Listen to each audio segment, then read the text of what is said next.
heddiw yn y gwaith nath o betha ddigwydd.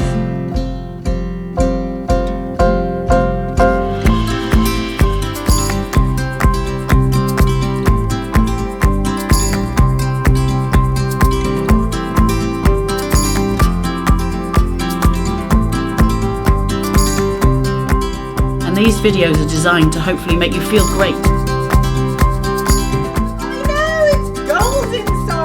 And rhoi gwaith o gwmpas fel yna.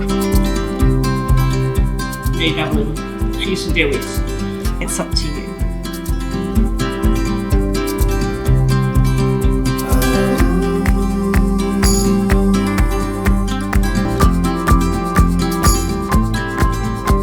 Am hynnydd ma'n o'n i alw fo, sy'n enw tlws yndi.